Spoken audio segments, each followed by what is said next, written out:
So hi everyone, welcome to my YouTube channel. तो दोस्तों, आप सभी का इस चैनल पे स्वागत है। तो दोस्तों, हम आज की इस वीडियो में कुछ इम्पोर्टेंट बात पे डिस्कशन करेंगे, जो कि आप सबको पता होगा कि एक नया रिक्रूटमेंट आया है आईएमडी में।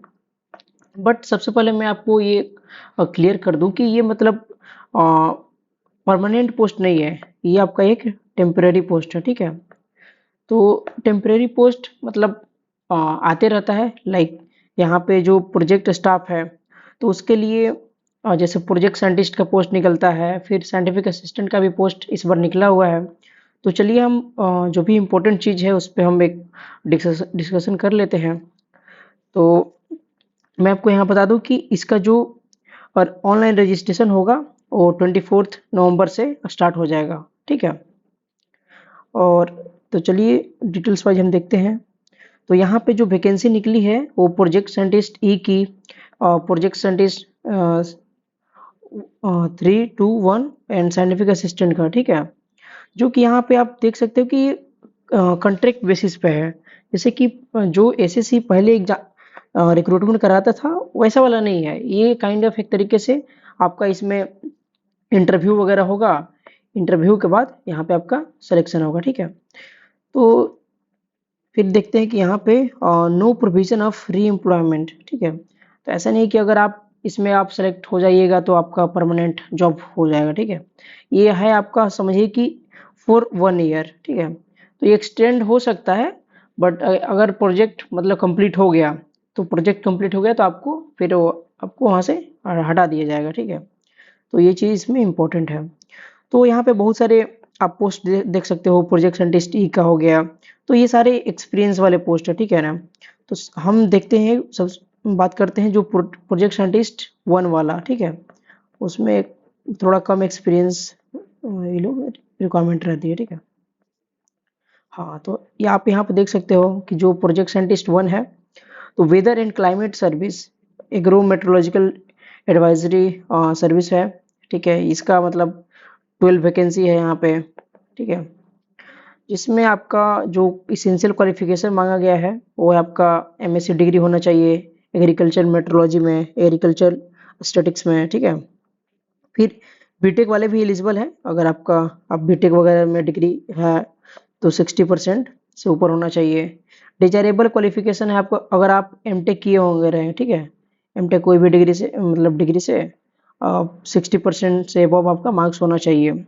अब यहाँ पे जॉब रिक्वायरमेंट है कि आपको क्या क्या काम करना होगा। ठीक है, तो meteorological service including agro meteorology हो गया, managing and processing weather and crop data. ठीक है, analysis of weather events as well as the extreme weather.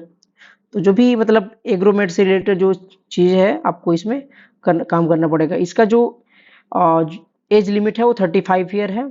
अब इसका पोस्टिंग कहीं भी देख सकता है, Delhi, Pune and anywhere in India. ठीक है, एज पर रिक्रूटमेंट। ओके, फिर आप यहाँ पे इसका जो सैलरी देख सकते हैं, सैलरी आपको 56,000 मिलेगा, प्लस में एचआरए। एचआरए मतलब आपको पता ही होगा कि 10% होता है जेड के लिए, 20% होता है जो सिटी वाई होता है, और 30% होता है सिटी एक्स के लिए। ठीक है, तो ये आपको जो जहाँ पे आपका मतलब पोस्टिंग रहेगा उसके हिसाब से आपको मिलेगा। मतलब 56,000 प्लस एचआरए को ऐड आप कर लीजिए। ठीक है, इसमें क्या है कि increment of 5% for every 2 year ना, 2 ईयर ऑफ एक्सपीरियंस। तो एवरी मतलब 2 ईयर पे आपका ये 5% आपको इंक्रीमेंट किया जाएगा इसमें। ठीक है, फिर आपका इसमें ही प्रोजेक्ट साइंटिस्ट 1 में ही आपको एटमॉस्फेरिक ऑब्जर्वेशन नेटवर्क, तो इसका 2 सीट है, 2 वैकेंसी है। इसमें वही आपका एमएससी अगर आप बीटेक की हो तो बीटेक मतलब एलिजिबल है। साथ में अगर आप आपका एमटेक रहता है तो आप मतलब ज़्यादा आपको चांस रहेगा सेलेक्ट होने का, क्योंकि मतलब थोड़ा वो लोग प्रेफरेंस देते हैं। ठीक है, एज लिमिट सेम ही रहेगा। आप अगर आप बीटेक नहीं किए हो तो आपको मास्टर डिग्री होना चाहिए किस चीज़ में, फिजिक्स में, मैथमेटिक्स में, मेट्रोलॉजी में, या आपका इन्वायरमेंटल साइंस में, इन्वायरमेंटल इंजीनियरिंग में। ठीक है, एटमॉस्फेरिक साइंस में, ये समय आपका मतलब समझिए कि मास्टर डिग्री होना चाहिए, और आपको मिनिमम 60% लाना भी पड़ेगा। ठीक है, फिर यहाँ पे आप कंप्यूटर एप्लीकेशन जो एमसी होता है वो भी आप चल जाएगा। ठीक है, बाकी अगर एमटेक वगैरह है तो कोई दिक्कत नहीं। तो जॉब रिक्वायरमेंट में वही है कि इधर एटमॉस्फेरिक ऑब्जर्वेशन से रिलेटेड जो भी चीज़ है आपको वो करना पड़ेगा, जैसे कि environment and air quality warning service, ठीक है, develop forecast for the future environment condition. Okay, फिर इसका भी जो पेमेंट है, जो एच आर ए है, सॉरी, जो आपका सैलरी है वो सेम ही है, 56,000 है, प्लस में एच आर ए ऐड करके। ओके, फिर सेम ऐसा ही प्रोजेक्ट साइंटिस्ट 1 का है, जो एटमॉस्फेरिक ऑब्जर्वेशन नेटवर्क का है, अपर एयर इंस्ट्रूमेंटेशन डिवीजन का है, ठीक है। इसका 5 पोस्ट है, और सारे का जो क्वालिफिकेशन वगैरह लगभग सेम है, बस अकॉर्डिंग टू, जैसे इसका क्या है कि एमएससी चाहिए, बीटेक भी आपका चलेगा, अगर आप एमटेक किए रहोगे तो थोड़ा प्रायोरिटी या प्रेफरेंस ज़्यादा आपको मिल जाएगा, ठीक है। जो जॉब रिक्वायरमेंट है इसका मतलब सबका थोड़ा डिफरेंट डिफरेंट रहेगा जो, ठीक है। जैसे कि जिस पोस्ट के लिए आपको सेलेक्ट किया जाएगा उसी से रिलेटेड आपका काम रहेगा, ठीक है। तो ये चीज़ हो गया। बाकी सब में सेम है, जो आपका क्वालिफिकेशन, अगर आप मास्टर डिग्री किए रहोगे तो आप एलिजिबल हो, नहीं तो बीटेक होगा या एमटेक डिग्री होगा तो आप एलिजिबल रहिएगा, ठीक है। बाकी जॉब रिक्वायरमेंट में आपको जिस पोस्ट पे आपको पोस्ट मिलेगा, जो भी वैकेंसी में, उसके हिसाब से आपको वही काम करना पड़ेगा, ठीक है। जैसे इसमें क्या है कि जो वेदर रडार है उसका काम रहेगा, तो आपको यहाँ पे देखिए जो जॉब रिक्वायरमेंट है कि जो भी research for upgradation of meteorological observing network and replace old, ठीक है। फिर आपका जो भी रडार से रिलेटेड जो भी वर्क है आपको यहाँ करना पड़ेगा, ठीक है। फिर जो नेक्स्ट वैकेंसी है वो प्रोजेक्शन लिस्ट 1 का ही है, atmospheric observation network polar metrology, ठीक है। तो इसका आप यहाँ पे ये मैं पीडीएफ आपको प्रोवाइड करा दूंगा, आप देख लेना सही से, ठीक है। जो क्वालिफिकेशन वगैरह है, एसेंशियल क्वालिफिकेशन, मतलब जो एसेंशियल क्वालिफिकेशन रहेगा वो तो आपका मस्ट, वो तो होना चाहिए। जैसे कोई अगर बीटेक नहीं किया, मतलब एमटेक नहीं किया, तो वो बीटेक में भी एलिजिबल रहेगा, ऐसा कोई दिक्कत नहीं है, ठीक है। फिर जो सैलरी है वो सेम है सबका इधर। तो हम चलते हैं यहाँ पे जो साइंटिफिक असिस्टेंट का जो रोल है, तो आपको मैं बता दूं कि जो हम लोग के टाइम पे जो भी इसका साइंटिफिक असिस्टेंट का वैकेंसी आया था, तो वो एक रेगुलर वैकेंसी आएगी। अभी जैसे हमारे टाइम में 2022 में आया था, ठीक है।